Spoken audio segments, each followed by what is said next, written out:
नमस्कार दोस्तों, स्वागत है आपका हिंदी नॉलेज शो में। तो दोस्तों, पिछले 20 सालों से तमाम अरब देश एक बहुत बड़े संकट से गुजर रहे हैं और ये संकट इतना ज्यादा बड़ा है कि इनके पास अकूत धन संपत्ति है, जिसकी बदौलत इन्होंने बड़े बड़े हथियार खरीद डाले, चाहे राफेल लड़ाकू विमान हो या फिर F-15EX हो, और अब तो ये F-35 स्टेल्थ लड़ाकू विमान भी खरीदने जा रहे हैं। यहां तक कि इनके पास तो state of the art patriot और थार्ड जैसी एयर डिफेंस सिस्टम भी मौजूद है। लेकिन फिर भी इन सब चीजों के होते हुए भी ये अपने दुश्मनों से ताकतवर नहीं हो पा रहे, ना ही उनसे टक्कर लेने लायक हैं। और इसीलिए अपनी इस कमजोरी को दूर करने के लिए अब ये लोग भारत की शरण में आ रहे हैं। हालांकि आपका सवाल होगा कि ऐसी इनकी कमजोरी कौन सी है और ये भारत से मदद क्या चाहते हैं। तो चलिए मैं आपको विस्तार से पूरा मामला बताता हूं। तो देखिए, अरब वर्ल्ड हमेशा से ही दो खेमों में बटा हुआ है। एक खेमा है सुन्नी देशों का, दूसरा खेमा है शिया देशों का।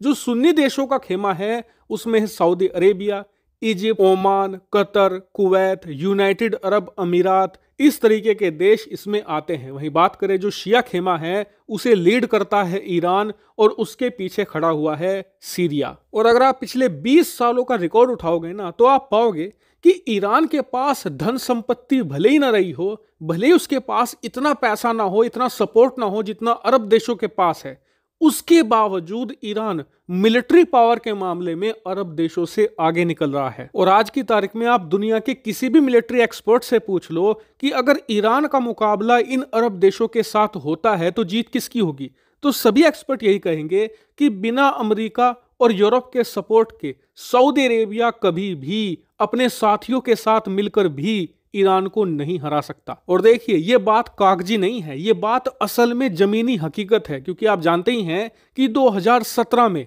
सऊदी अरेबिया ने तमाम अरब देशों के साथ मिलकर, जिसमें इजिप्ट भी शामिल था, यूएई भी शामिल था, इसके अलावा कम से कम 6-7 देश और थे, सभी ने एक साथ अपने पूरी मिलिट्री पावर के साथ यमन के हूती विद्रोहियों के खिलाफ युद्ध शुरू किया था।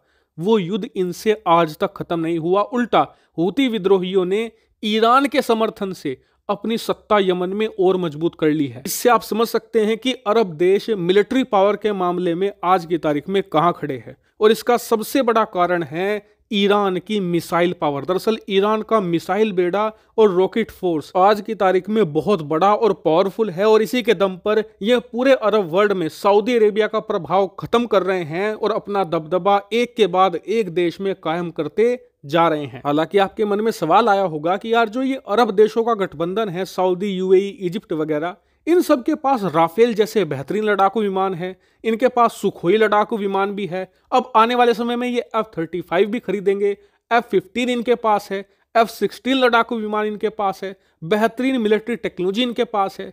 इसके बावजूद ये ईरान के मुकाबले पिछड़ क्यों रहे हैं? तो देखिए, इसका सबसे बड़ा कारण है अरब देशों के पास मिसाइलें ना होना। दुनिया भर के तमाम वो मिलिट्री एक्सपर्ट जो अरब देशों पर बारीकी से निगाह बनाए रखते हैं, उनका मानना है कि पिछले 20 सालों में अमेरिका और यूरोप ने तमाम मिलिट्री टेक्नोलॉजी बेची है अरब देशों को, लेकिन एक चीज नहीं दी, वो है मिसाइलें। और यकीन मानिए, यही इनकी सबसे बड़ी कमजोरी है, क्योंकि चाहे सऊदी हो, यूएई हो, इजिप्ट हो, इन सभी के पास मिसाइलों के नाम पर कुछ भी नहीं है। और इसीलिए ये पिछड़ जाते हैं ईरान के सामने, क्योंकि मिसाइलें युद्ध और कॉन्फ्लिक्ट में बहुत ही बड़ा डिफरेंस क्रिएट करती है। और इसीलिए पिछले 4-5 सालों से ये तमाम देश अमेरिका से मिसाइलों की मांग कर रहे थे, लेकिन अमेरिका ने मिसाइल देने से इनकार कर दिया। और इसीलिए अब ये देश एक के बाद एक भारत की शरण में आ रहे हैं। और जैसा कि आप जानते ही हैं कि अब से 3 महीने पहले मैंने आपको खबर दी थी कि सऊदी और यूएई भारत से आकाश मिसाइलें खरीदने के लिए बातचीत कर रहे हैं, और साथ ही ये भारत की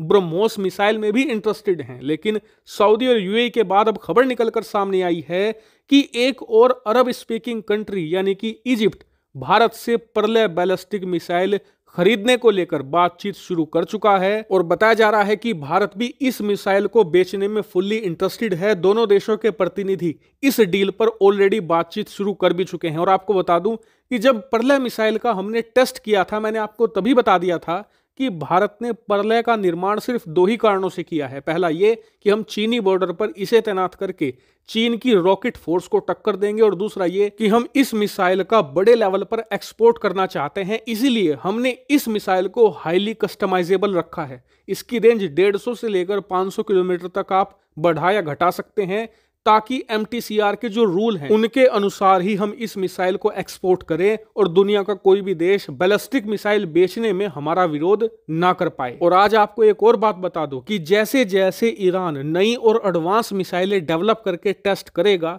जैसे जैसे वो परमाणु हथियार बनाने के और करीब जाएगा, ठीक वैसे ही वैसे इन अरब देशों पर और प्रेशर पड़ेगा और ये भारत से और ज्यादा भारी मात्रा में मिसाइल खरीदने के लिए आएंगे। और ऐसी स्थिति में भारत इनसे जो कीमत मांगेगा वो इन्हें देनी पड़ेगी। यानी कि एक बात तो तय है कि आने वाले कुछ ही सालों में भारत पूरे अरब वर्ल्ड में हथियारों का एक बहुत ही बड़ा पावर हाउस बनने जा रहा है। हालांकि मैं इस डील को बहुत ही क्लोजली फॉलो कर रहा हूं, जैसे इस पर कोई बड़ी अपडेट आएगी तुरंत आपको मैं सूचित कर दूंगा। फिलहाल इस वीडियो में इतना ही। Thank you very much for watching video.